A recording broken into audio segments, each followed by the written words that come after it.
So guys, welcome to the video. So இன்னைக்கு நான் முன்ன சொன்ன மாதிரி தான் இந்த வீடியோவில் வந்து நம்ம ரெண்டு Samsung M51 வந்து பார்ட்ஸ் வந்து ரீப்ளேஸ் பண்ண போகிறோம். ஸோ இது வந்து நான் செகண்ட் ஹேண்டில் என் ஃபோன் ரிப்பேர் ஆகிடுச்சு என்னால் வாங்கின ஃபோனு. இது வந்து என்னோட ஒரிஜினல் நான் வாங்கின ஃபோனு. ஸோ இது ரெண்டையும் வந்து ரிப்பேர் பண்ண போகிறோம். ஸோ அதெல்லாம் எப்படி பிரிக்கிறது முட்டுறது அப்படின்னு பார்க்குறதுக்காக தான் இந்த வீடியோ. வெல்கம். ஸோ கைஸ், ரொம்ப நேரம் இந்த வீடியோவில் எக்ஸ்பிளைன் பண்ண முடியாது, பிகாஸ் நம்ம வந்து வெளியே நிற்கிறோம். அதனால் வெயில் டேரெக்டாக ஃபோனை பேக் பண்ணோம். ஸோ இப்போ வந்து நம்ம ஃபஸ்ட்டு என்ன பண்ணோம்னா இந்த பேக் பேனல்ஸை பிரிக்கணும். ஆனால் இது ஆல்ரெடி பிரித்து தான் இருக்குது. ஸோ நீங்கள் இந்த மாதிரி பிளாஸ்டிக் பேக் பேனல் வந்து ஓப்பன் பண்ணுற மாதிரி இருந்தால் நீங்கள் பெருசாக அந்த எக்யூப்மெண்ட்ஸ்லாம் எதுவும் யூஸ் பண்ண தேவையில்லை.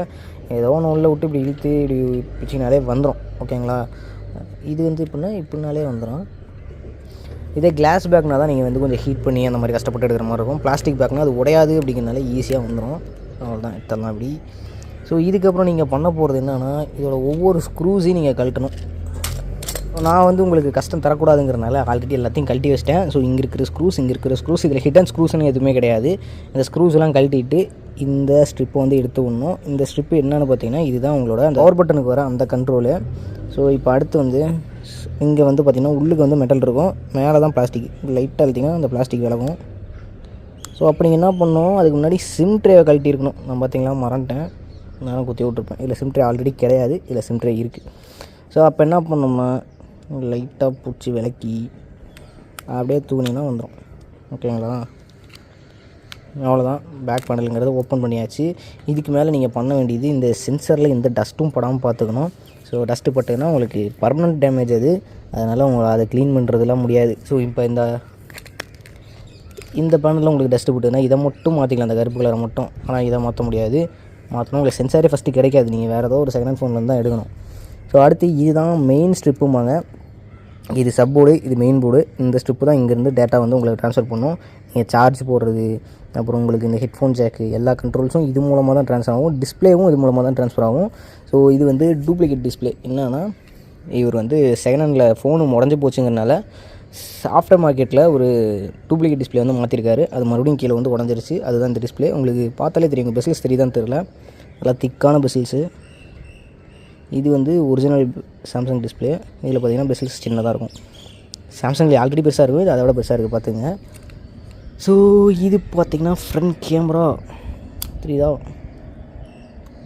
ஃபஸ்ட்டு படக்கூடாது தான், உங்களுக்கு காட்டணுங்கிறதுக்காக அப்படி காட்டுறேன். சும்மா இப்படி விரலை வச்சு இப்படி தூக்குனாலே உங்களுக்கு வந்து கலர் வந்துடும். எல்லாமே மாடுலராக தான் இருக்கும். ஃபோன் ரிப்பேர் பண்ணுறது எனக்கு ரொம்ப சிம்பிளாக தான் தெரியுது. ஆனால் என்ன எப்போ பிரச்சனை வரும்னு பார்த்தீங்கன்னா, நீங்கள் இது வந்து ஹீட் ஷீல்டுமாங்க. இதை கட் பண்ணி இல்லை ஹீட் பண்ணி வெளில இந்த ஷீட்டை எடுத்தால் தான் உங்களுக்கு வந்து சிப்புங்கிறதே தெரியும். அதாவது உங்கள் ப்ராசர். ஸோ அந்த ப்ராசரை பார்க்கணும்னா நீங்கள் வந்து இது பேட்ரி. ஃபஸ்ட்டு எதை பண்ணாலும் பேட்டரியை கட் பண்ணணும், அதை மறந்துட்டேன் பாருங்கள். பேட்ரி, அதுக்கப்புறம் இந்த ஸ்டெப்பையும் கழட்டி விட்டு நீங்கள் இந்த சுற்றி மேலே இந்த பேனலில் இருந்த ஸ்க்ரூஸ்லாம் கழட்டினதுக்கப்புறம் இங்கே ஒரு ஸ்க்ரூ இருக்கும், அதுதான் அந்த போர்டே பிடிச்சிட்ருக்கு. ஸோ இப்போ இதுதான் நம்ம ப்ராசர். ஸோ இங்கே ஹீட் ஷீல்டு இருக்கும். நான் சொன்னேன்ல, எனக்கு சிப் லெவலில் அடிக்கடி ஒர்க் பண்ணியிருக்கேன்ட்டு. இது என் ஒரிஜினல் போர்டு, இதில் வந்து மாற்றி வச்சுருக்கேன். ஸோ இந்த போர்டில் இங்கே மேலே இருக்க ஷீல்டு வந்து கட் பண்ணி எடுத்துகிட்டு தான் இந்த ஐசியை எடுத்துகிட்டு மறுபடியும் ரீபால் பண்ணியிருக்காங்க. இதுதான் சிப் ஒர்க்கு இல்லை போர்டு வேலை அப்படிங்கிற மாதிரிலாம் சொல்லுவாங்க. ஸோ இந்த சிப்பை வந்து ஹீட் பண்ணுறது மூலமாக ஈஸியாக பிரிச்சிடலாம். மறுபடியும் பேஸ்ட் அப்ளை பண்ணிட்டு சால்ட்ரிங் பண்ணி ஒட்டணும். சால்ட்ரிங்னால் அந்த அட்டல் கொடுத்து அதை வச்சு ஒட்டுவாங்க. அண்ட் இதுதான் வைப்ரேஷன் மோட்டரு. இதுவும் என் பழைய வைப்ரேஷன் மோட்டர் தான், புது வைப்ரேஷன் மோட்டர். அதாவது இந்த செகண்ட் ஹேண்ட் ஃபோனில் இந்த வைப்ரேஷன் மோட்டரை என் ஃபோனில் எடுத்து போட்டேன்.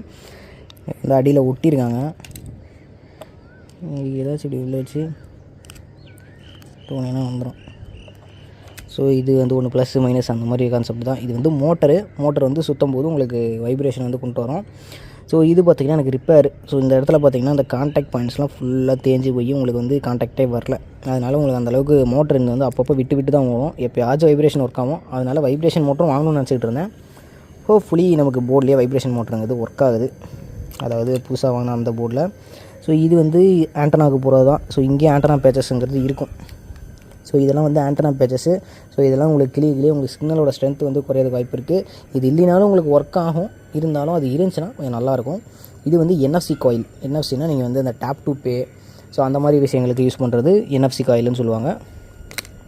ஸோ இதுதான் அந்த என்எஃப்சிக்கு சிக்னல் அந்த ரேடியோ டிரான்ஸ்மிட்டிங்லாம் பண்ணும். ஸோ இது மூலமாக தான் உங்களுக்கு வந்து டேட்டாங்கிறது ட்ரான்ஸ்ஃபர் ஆகுது. அதாவது சிக்னலை வந்து கீழே இருக்க ஆண்டனாஸ் மூலமாக எடுக்கிறதுக்கு இந்த ஒயர் தான் யூஸ் பண்ணுறாங்க. Coaxial cable. இது கோஆக்சல் கேபிள்னால் நீங்கள் கேபிள் டிவிலாம் பார்த்துருப்பீங்களா, ஒரு கேபிளுக்குள்ளே ஒரே ஒரு கம்பி வரும், சுற்றி வந்து ஸ்பைரலாக அப்படியே கம்பியாக இருக்கும். அதுதான் கோஆக்சல் கேபிள். ஸோ இது மெயின் கேமரா, இது அல்ட்ரா வைடு, இது வந்து போர்ட்ரேட் சென்சார், அதாவது டெப்த் சென்சாரு, இது வந்து மேக்ரோ சென்சாரு, டிஸ்பிளே. இதுதான் டிஸ்பிளே. இது டூப்ளிகேட்டுங்கிறனால உங்களுக்கு இது கோல்டு கலரில் இருக்குது. ஒரிஜினல் வந்து ஒரு மாதிரி பிளாக் கலரில் இருக்கும்னு நினைக்கிறேன். என் ஃபோனில் இருக்கிறது பிளாக் தான். இதுவும் டிஸ்பிளே மாற்றினது தான், ஆனால் ஓஜி டிஸ்பிளே மாற்றிருந்தேன். சாம்சங் அஃபிஷியல் ஓஜி டிஸ்பிளே இல்லை, ஆஃப்டர் மார்க்கெட்டில் ஆனால் ஓஜி டிஸ்பிளே மாற்றிருந்தேன். ஆனால் செமையாக தாங்குது கைஸ். எத்தனை தடவை கீழே வந்தாலும் கிளாஸில் இன்னும் ஒரு அடி விழுவில் எனக்கு. ஸோ இந்த போர்டை தான் அப்படியே எடுத்து, அதாவது இந்த போர்டு இங்கேருந்து அப்படியே எடுத்து இங்கே வச்சாச்சு, இங்கே இந்த போர்டு அங்கே வச்சாச்சு. இப்போ நீக்க அப்படி மறுபடியும் வச்சுட்டு இவ்வளோ தான் வேலை. ஸோ இதை வந்து ரொம்ப பெரிய விஷயம் நினச்சிக்கிட்டு இருக்கீங்க, அப்படி கிடையாது. ஆனால் பெரிய விஷயம் தான். ஏதாச்சும் தப்பு பண்ணிட்டோம், இப்போ சிம் ட்ரே கழட்டாமல் எடுத்து போர்டு கீடு பிறந்துக்குச்சுன்னா போச்சு.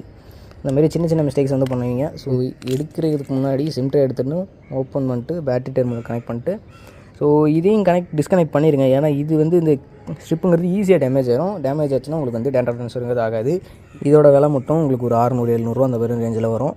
ஸோ அதனால் இது தேவையில்லாத செலவு. இது ஆடும்போது இந்த உங்கள் பேட்டரி நீங்கள் ஆட்டினாலும் சரி, இந்த போர்டு நீங்கள் எடுத்துக்கும் போது சரி, இந்த இடத்துலையும் உங்களுக்கு ஆடும். இந்த கனெக்டர் டேமேஜுங்கிறதெல்லாம் ஆகும். அதனால் அதை பார்த்துங்க.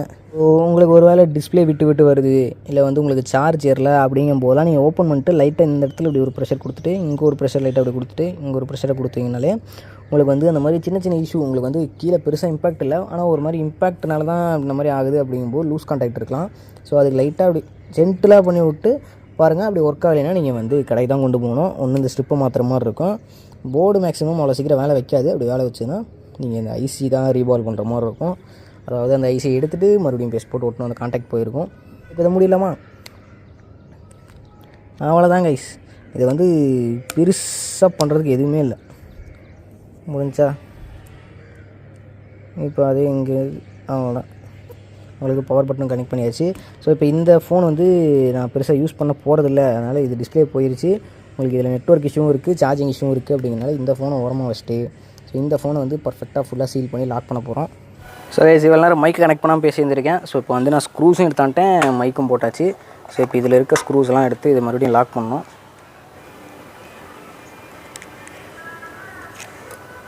சூப்பரா.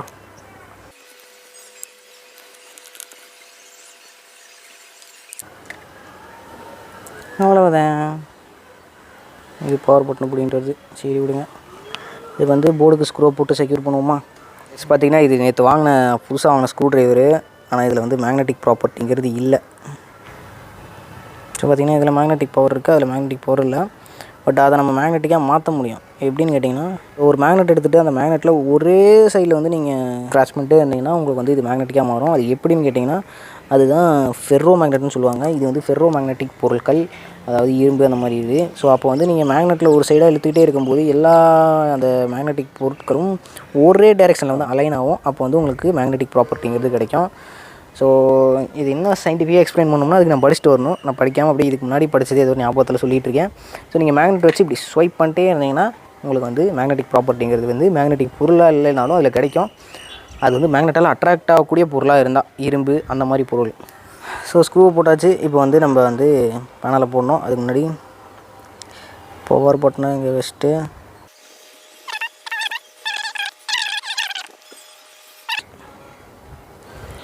அப்படியே வச்சுட்டு அமைக்கி விட்டால் வேலை முடிஞ்சிச்சு.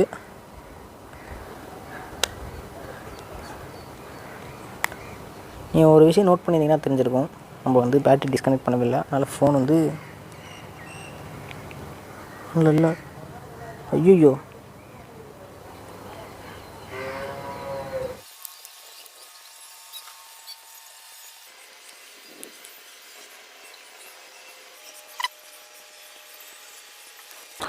Okay guys. இப்போ வந்து மறுபடியும் நம்ம ஸ்க்ரூஸை போட ஆரம்பிப்போமா? இது வேணாம், வெளியே போடுவோம்.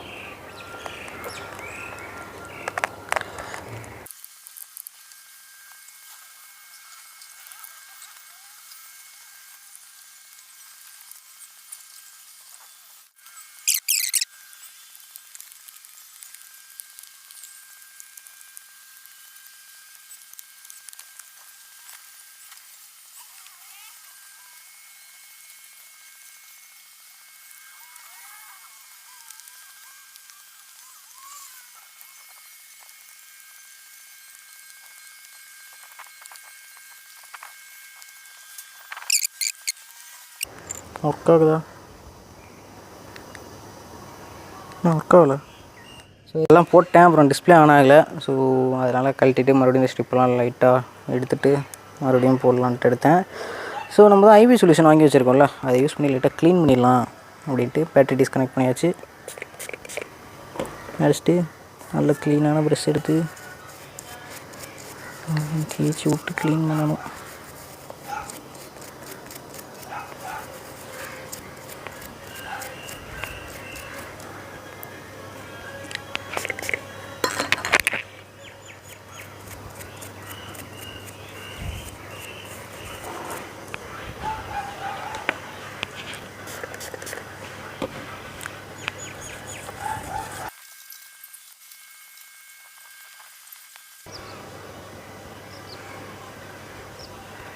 ஸோ டிஸ்பிளே வருது.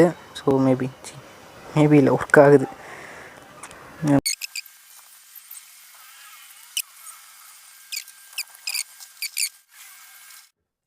டச் ஒர்க் ஆகல கைஸ்.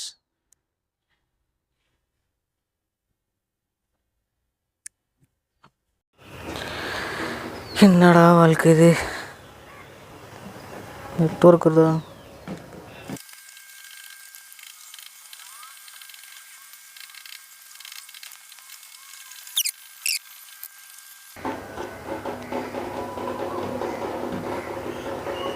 டச் ஒர்க் ஆகுது.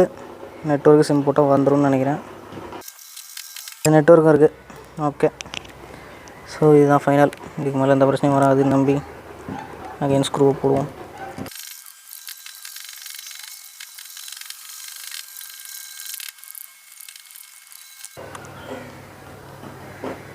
என்னடா அது?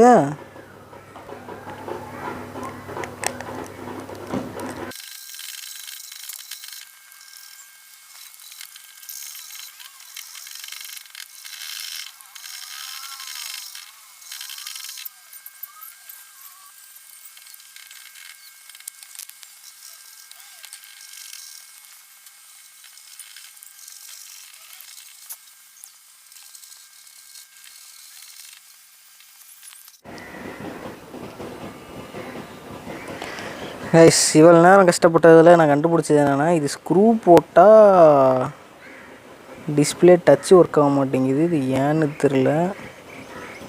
அதனால்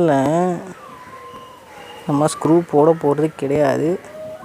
அதனால் நம்ம அப்படியே பேஸ்ட் போட்டலாம் அண்ணா. இருந்தாலும் ஒரு 2 ஸ்க்ரூவாச்சும் போட்டால் பரவாயில்ல.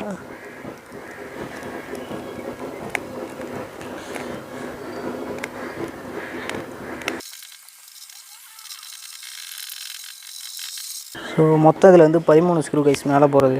ஆனால் நம்ம போட்டுக்கிறது வந்து 1 2 3 4 6 ஸ்க்ரூ தான், 6 7 ஸ்க்ரூ தான் போட்டிருக்கோம். ஒரு 50% ஸ்க்ரூ தான் போட்டிருக்கோம், மீதி போட வேணாம்.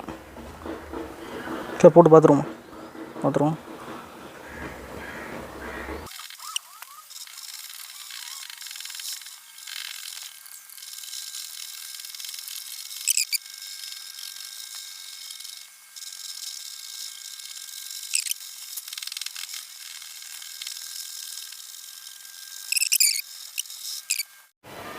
கைஸ், இவ்வளோ நேரம் என்ன நினச்சின்னு பார்த்தீங்கன்னா, நம்ம வந்து அந்த ஃபோன்லேருந்து இந்த ஃபோனை இப்படி பிரித்து மாட்டலாம் அப்படிங்கிற மாதிரி சொன்னோம். ஸோ அதுக்கப்புறம் பார்ட்ஸ்லாம் நான் ஏற்கனவே வச்சுட்டேன். அப்படிங்கிறனால நான் உங்களுக்கு வந்து பார்ட்ஸ்லாம் எக்ஸ்பிளைன் பண்ணிட்டு க்ளூவை போட்டு ஒட்டிடலாம் அப்படின்னு நினச்சி ஸ்டார்ட் பண்ணேன். பட்டு ஸ்க்ரூ போட ஆரம்பித்ததுக்கப்புறம் பார்த்தீங்கன்னா உங்களுக்கு வந்து டச்சுங்கிறது ஒர்க் ஆகலை. ஸோ இது யூஸ்வலாக எனக்கு முன்னாடி இருந்தே இந்த இருக்கிற பிரச்சனை தான். ஸோ மறுபடியும் ஸ்க்ரூவெல்லாம் எடுத்துகிட்டு மறுபடியும் அந்த ஸ்ட்ரிப்பெல்லாம் எடுத்துகிட்டு மறுபடியும் லாக் பண்ணேன். சரியாக லாக் ஆகலைன்னு நினைக்கிறேன். ஸோ அதனால் மறுபடியும் லாக் பண்ணிட்டு ஓப்பன் பண்ணேன். டச் மறுபடியும் ஒர்க் ஆச்சு. மறுபடியும் ஸ்க்ரூ போட்டவுடனே மறுபடியும் டச் ஒர்க் ஆகலை. டிஸ்பிளே ஒர்க் ஆகுது, நெட்வொர்க் வருது, ஆனால் டச் மட்டும் ஒர்க் ஆகலை. மறுபடியும் அந்த ஸ்ட்ரிப்பை எடுத்துகிட்டு மறுபடியும் போட்டு விட்டு பண்ணேன். சரி, இந்த தடவை ஸ்க்ரூ போடாமலே சீல் பண்ணிடலாம் அப்படின்னு நினச்சேன்.